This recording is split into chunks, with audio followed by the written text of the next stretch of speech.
Good evening, welcome to South Asia Newsline. I'm Uzma Jafri. Here are the top stories we are tracking for you on Friday, the 9th of December. Delhi remains shrouded in smog. Mumbai becomes new victim of pollution in India. Pakistan is ready to revive SAARC, says Prime Minister Shehbaz Sharif.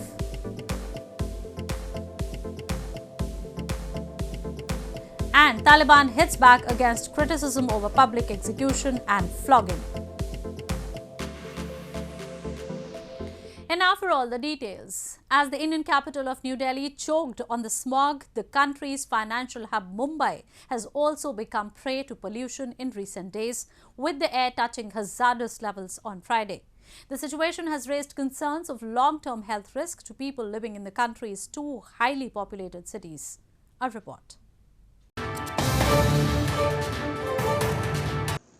Air quality in India's financial capital Mumbai was in a very poor category on Friday, worse than smog-filled national capital New Delhi, raising concerns of long-term health risks to people living in the country's two highly populated cities. The situation was expected to remain the same for the next 2-3 days, and Mumbai residents were advised to stay indoors and avoid long walks, according to the federal government website that charts air quality in Indian cities. Mumbai has so far not suffered poor air quality for prolonged periods, but environmentalists say the city's air quality was likely to worsen due to infrastructure expansion. 3-4 दिन हो गए मेरे office के बाहर भी अगर मैं आऊँ दोपहर के 3-4 बजे ना तो ऐसा पूरा धूल मट्टी जो है वो दिखाई दे रही है हवाओं में तो काफी असर पड़ रहा है लोगों पे जिसकी वजह से हमको डेली अब मास्क पहनना पड़ रहा है हमारे ऑफिस में भी काम चल रहा है जिसकी वजह से और धूल मट्टी आ रही है जिसकी वजह से हमको फिर से मास्क पहनना पड़ रहा है. Meanwhile, New Delhi remained shrouded in thick smog on Friday as cooler weather exacerbated the pollution woes for its 20 million people. Residents of New Delhi and its suburban areas endure poor air quality every winter as colder, heavier air traps construction dust, vehicle emissions and smoke from the burning of crop stubble in the nearby states of Punjab and Haryana. तो जब मैं इसका victim कैसे बना कि अब मैं करीब 1 हफ्ते से 10 दिन से रफली मैं आपको बता रहा हूँ कि मैं ऐसा फील कर रहा हूँ कि जैसे मैं यहाँ पर कंजेशन या सांस जब मैं ले रहा हूँ तो अजीब सा एक मतलब क्या बोलेंगे उसको जलन सी हो रही है आँखों में भी. The authorities had earlier this week banned all private construction in Delhi and surrounding areas and enforced restrictions on diesel vehicles driving in the city until Friday. Nepal Supreme Court on Friday annulled the letter of Parliament secretariat which had stated the impeachment motion filed against Chief Justice Cholendra Shumsher Rana to be ineffective. The court stated that the Parliament secretary did not have any right to issue such a notice. The Supreme Court of Nepal on Friday in an interim order annulled the letter of Parliament Secretariat which had termed impeachment motion filed against suspended Chief Justice Cholendra Shumsher Rana to be ineffective. The order from the Supreme Court was delivered on a writ petition filed by senior lawyers who termed the letter illegal and demanded its cancellation.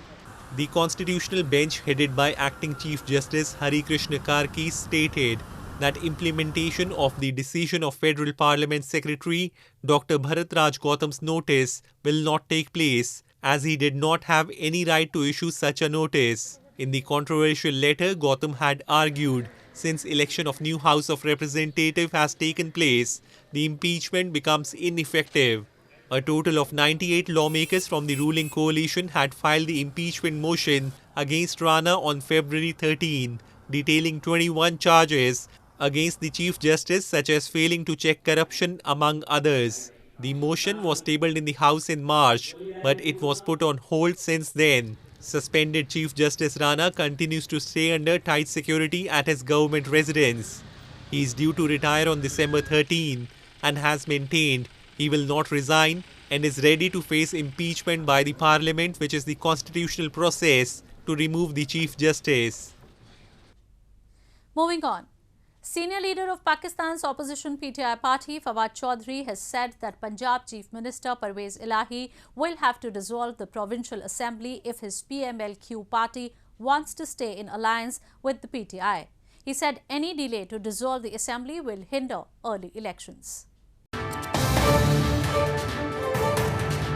PTI Pakistan Tehreek-e-Insaf senior leader Fawad Chaudhry on Thursday declared that Punjab Chief Minister Chaudhry Pervaiz Elahi will have to dissolve the provincial assembly if his PML-Q party wants to stay in alliance with the PTI, reports suggest. Chaudhry made the remarks while commenting on recent rumours that suggested Elahi did not want to dissolve the assembly anytime soon. He said that CM Elahi and his son Munis had said on record that they wanted to continue their partnership with the PTI. Chaudhry claimed all PTI stakeholders were united on the front that Punjab and Khyber Pakhtunkhwa assemblies would be dissolved this month, adding that any delay will hinder early elections and lead Pakistan to continue to head towards debt trap of default. और इसलिए हमने हमारे जो इत्तेहादी हैं PML-Q के दोस्त उनको भी हमने ये कन्वे कर दिया है कि तहरीक-ए-इंसाफ ये असम्बलियाँ तहलील करने का इरादा रखती है और इंशाअल्लाह ताला जो टाइम फ्रेम है वो यही है, यही दिसंबर में ही हमने ये फैसला किया है कि असम्बलियाँ तहलील होंगी हर सूरत में. Chaudhry further claimed state institutions, including the Election Commission, had forgotten their own claims of being apolitical. The remarks came as the poll body has initiated proceedings to strip PTI chief Imran Khan of his party's chairmanship following his disqualification in the Tosha Khana reference case. Pakistan's Prime Minister Shehbaz Sharif on Thursday said his country is ready to revive the SAARC process. The last summit of regional grouping of 8 countries was held in 2014 in Nepal. The next summit, which was supposed to be held in 2016 in Islamabad, got postponed as India, Bangladesh, Bhutan and Afghanistan backed off following the attack on an Indian army base by Pakistani terrorists in 2016. Pakistan's Prime Minister Shehbaz Sharif on Thursday said his country is ready to revive the South Asian Association for Regional Cooperation (SAARC) process. The comments from Pakistan Premier came on the occasion of the bloc's Charter Day. In a tweet, Shehbaz said, SAARC Charter Day is a reminder of vast untapped potential of regional development, connectivity and cooperation among countries of South Asia. Sharif further added people of SAARC countries are victim of missed opportunities with SAARC stuck in limbo. Pakistan is ready to play its part for its revival, he said. SAARC is a regional grouping of 8 countries: India, Pakistan, Nepal, Sri Lanka, Bhutan, Maldives, Bangladesh and Afghanistan. The last summit of the regional grouping was held in 2014 in Nepal. The next summit was supposed to be held in 2016 in Islamabad but got postponed as India, Bangladesh, Bhutan and Afghanistan backed off after Indian Army base in Uri sector was attacked by Pakistani terrorists. India and the other 3 nations blamed Pakistan for vitiating the region's atmosphere. While an informal summit was held virtually in 2020 led by Indian Prime Minister Narendra Modi, the physical summit hasn't taken place yet. Experts believe while it is important to revitalize the grouping, Pakistan's support to allow Taliban rulers to represent Afghanistan in SAARC can push it further in an exile. Reacting to the international outcry over its first public execution since taking over Afghanistan, the Taliban hit out and called the criticism reprehensible and interference in the internal matters of the country. Taliban spokesman Zabiullah Mujahid said that the criticism reeked of a lack of understanding about Islam as well as Afghanistan. Amid outrage and criticism over the public execution of a man accused of murder and public floggings, the Taliban on Thursday defended its actions and termed the international criticism reprehensible and interference in Afghanistan's internal matters. Taliban spokesperson Zabihullah Mujahid on Twitter said that their action was criticized due to a lack of information. He stressed that 99% of the people in Afghanistan are Muslim and they are being criticized for applying Islamic sentences, which shows that some countries and organizations have problem with Islam. He added that death penalties are given all around the world, including in America and Europe. The reaction came after the UN condemned the Taliban's action, and US State Department spokesperson Ned Price said it indicates that Taliban seeks to return to their regressive and abusive practices of the 1990s. Public lashings and executions by stoning took place under the previous 1996-2001 rule of the Taliban. Such punishments later became rare and were condemned by the foreign-backed Afghan governments that followed, though the death penalty remained legal in Afghanistan. In news from Sri Lanka, in a bid to tackle its worst economic crisis in decades, the Sri Lankan Parliament has approved a budget that includes reforms aimed at improving the country's finances. The budget provides for a restructuring of state-owned enterprises and reduced subsidies for electricity based on proposals by the IMF under a preliminary $2.9 billion bailout plan.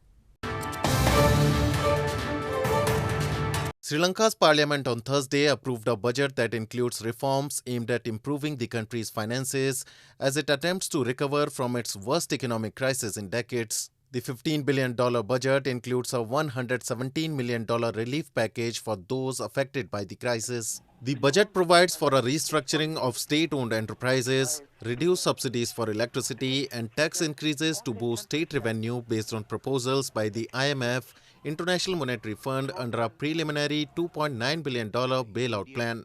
The government announced in April that it was suspending repayment of nearly $7 billion in foreign debt due this year. Meanwhile, President Ranil Wickremesinghe said that country has had to face adverse repercussions due to the short-sighted popular decisions taken in the past, and unpopular decisions would be needed to taken for the country's future prospects. Wickremesinghe said that a parliamentary select committee will be established on a resolution by the parliament to look into those who led the economy to bankruptcy with their incorrect fiscal policies. The country of 22 million people, famed for its beaches, ancient temples, and aromatic tea, has been struggling for months to pay for essential imports of fuel, food, and medicines because of a lack of foreign exchange.